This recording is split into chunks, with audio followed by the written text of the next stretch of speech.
in this period, nobody had a military that was big or impressive enough to go off and conquer hundreds of miles from home. They Huh. were going to be really confined to an area relatively close to the capital city that they could actually control. And so when it came to interactions with other regions, you get this development of a really sophisticated diplomatic system for having engaged contact with distant regions. And between the trade and the diplomacy, and to some extent warfare, which is also in the book, you find that there's this influx of it really important influences from across the region that, as I say, I think really shaped the ancient world in that time period. Is that why you call it a pivotal region? Did it shape the future of the Middle East in It some did. ways? I think it did. Yes. I think it also is often a surprise to people. I think that this is a period that isn't very well known, and there's an often an assumption. I certainly find it among my students that not just in the Middle East but across the world, they have this assumption that the earlier you look, the more sort of violent things were. It's that old image of like, Yeah, yeah, that's what you hear on yeah, TV, whatever. yeah, Yeah, yeah, and nasty, brutish, and short. That's how exactly. it was at the beginnings of culture in the traditional conception, and it's just not true. Life was short. That part is true. Obviously, right up until modern medicine, life was traditionally short. But nasty and brutish, not really. I mean, what's so surprising is that as soon as you get the development of urban culture, and as soon as you get writing and kings writing about war, you get those same kings writing about diplomacy. That it's not as though diplomacy developed That's hundreds of years fascinating. later. Yeah, no, it's right there at the beginning. So, how did diplomacy succeed back then? I know there were wars. I mean, we're humans. There will always be wars, but overall, in that period, uh, diplomacy worked based on your telling of this history. Why do you think it worked? Is it because armies were smaller, militaries were less capable? I think it's a couple of reasons. One is that they seem to have really sought for peace from very early on. And this is before the period really, my book it's 2300 to 1300, but it really focuses Hmm. on the last 100 years of that.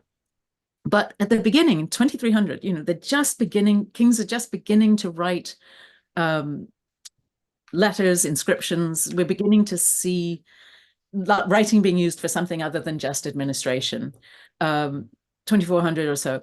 And one gets this sudden picture as soon as they're writing letters, as soon as they're recording things that aren't just administrative, of a whole system that existed with envoys who would travel from one city to another, who would bring gifts, who would um, uh, be treated well in the court that they traveled to. So the system existed before they were writing about it, or before the documents that we have, which means that Oh, we don't see its development.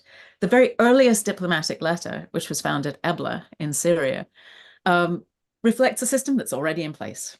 It's not something where we can see it gradually coming into being through early letters.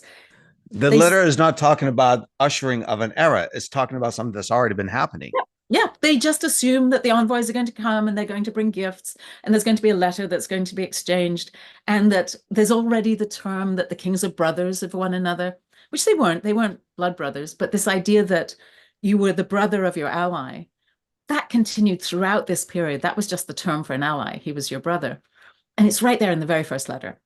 And so this was a system that had developed before they were writing about it. So we don't know exactly how it developed, but we can see the benefits of it once it existed, Hmm. because they did, it gave the kings and their countries access to goods from foreign lands that they weren't going in and fighting for. The first letter, which was to a king of Hamazi, it was so far from Ebla. There's absolutely no way the army of Ebla would show up in Hamazi and raid them. Where's Hamazi? You said Abla It's in is in. Iran. It's Oh, okay. it's all the way off in Iran, and Ebla's in Western Syria. So very, very great distance between them. And the king of Hamazi and the king of Ebla were in contact with one another, and they were sending each other gifts. And these gifts were luxury goods that they had in their respective kingdoms that they could then get access to through this diplomatic relationship. And right from the beginning, diplomacy had a lot of purposes. Diplomacy with your neighbor was so that you could perhaps avert war. Diplomacy with your distant ally was very often so that you could get stuff. I mean, there was a very pragmatic reason for it. Yeah, trade. Yeah. But it's interesting because it is trade in a way, except that it's more of a luxury gift exchange, because with trade, you expect receipts, you expect a price, you expect, you will pay me on such and such a day.